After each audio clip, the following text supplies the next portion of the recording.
Éthique. Éthique. Qu'est-ce que c'est l'éthique?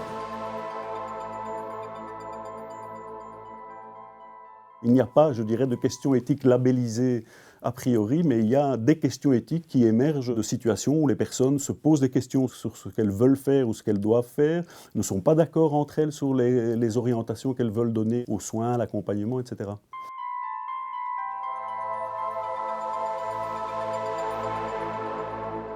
Une des situations, c'est une dame qui était donc à son domicile, une dame en fin de vie, qui a exprimé clairement le fait de vouloir rester chez elle pour finir sa vie.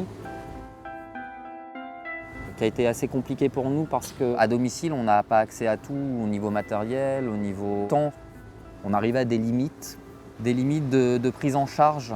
Et le seul moyen pour cette personne de rester réellement à domicile dans ces conditions-là, c'est qu'il y ait quelqu'un qui puisse venir en permanence la nuit. Donc c'était une prise en charge très difficile. Du coup, ça a créé quand même un clivage au sein de l'équipe. Et il y a eu ceux qui voulaient s'occuper d'elle. Moi, je voulais absolument rester à côté de cette personne, l'accompagner à tous les niveaux et puis faire de la prise en charge, si on veut, jusqu'au bout. Et d'un autre côté, il y avait ce « Ah non, elle n'a plus rien à faire chez elle, cette dame, il faut qu'elle soit au milieu hospitalier, elle avait des gros escarres, des pansements partout. » Ça remettait en cause la pratique des uns et des autres. Mais la situation évoluant, à un moment donné, tout le monde a dit « Non, c'est compliqué à domicile », tant que la douleur n'avait pas été gérée. Je ne comprenais pas pourquoi certaines personnes de l'équipe ne voulaient pas réaliser ce souhait. Enfin, elle veut mourir chez elle, même quand elle était presque à la fin.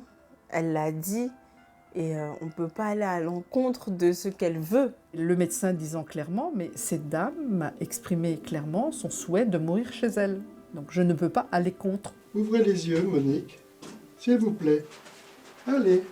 La relation de soins traditionnellement est venue un peu comme un colloque singulier entre un soignant et un soigné. Ce que l'approche éthique aussi met en avant, c'est que c'est aussi l'affaire d'une collectivité, d'un collectif qui est à prendre en compte aussi. Elle souffre trop et la difficulté qui a été exprimée par certaines, c'était « il est insupportable de la laisser le soir et de fermer la porte et de s'en aller ».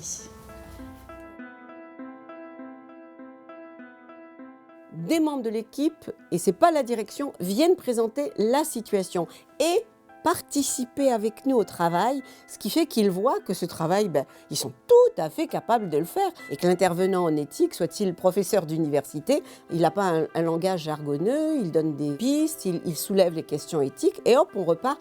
Et du coup, ça rassure les gens, d'une part parce qu'ils se sentent compris, qu'ils ne se sentent pas jugés, et qu'ils ont participé à la réflexion. Donc c'est véritablement une réflexion sur la pratique qui, avant tout, et je pense que c'est un acquis majeur, les enrichit par rapport à une situation, leur permet de multiplier les points de vue, les enjeux qu'ils n'avaient peut-être pas tout à fait perçus, ou les déplier, et peuvent retourner de ce fait-là vers la pratique avec des perceptions, des représentations peut-être un peu modifiées par rapport à ce qu'ils avaient au départ. De faire appel à un comité d'éthique comme ça nous permet d'essayer d'être au maximum tous dans le même sens, entre guillemets. Ce que ça met en évidence, c'est qu'il faut échanger, ne pas être dans le jugement, d'entendre la parole de l'autre, alors que nous, il y avait un peu un mur entre les deux camps. On avait besoin de comprendre pourquoi on n'arrivait pas à voir la même chose. Et si on n'avait pas pu aller dans le sens de la patiente, je pense que ce serait resté un échec. Alors que là, ce n'est pas le cas. À partir du moment où on a mis en place une auxiliaire de vie suite à cette réunion, la dame a été rassurée. C'est vrai qu'elle est partie dans les 3 jours. Et ça, on aurait peut-être dû y penser plus tôt. Ça va nous aider à ça, peut-être dans une autre situation, à réagir plus tôt.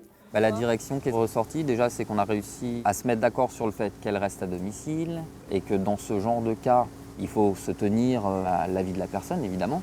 Au comité de réflexion éthique, ce qui est ressorti, c'est de parler de cette situation avec les collègues qui n'ont pas pu prendre soin d'elle. C'est important aussi de leur montrer leur importance en fait. Qu'elles ne soient pas d'accord, ça a permis de se poser des questions, ça a permis de faire beaucoup de choses. On a plus de pistes maintenant. On peut mieux gérer les situations qu'avant.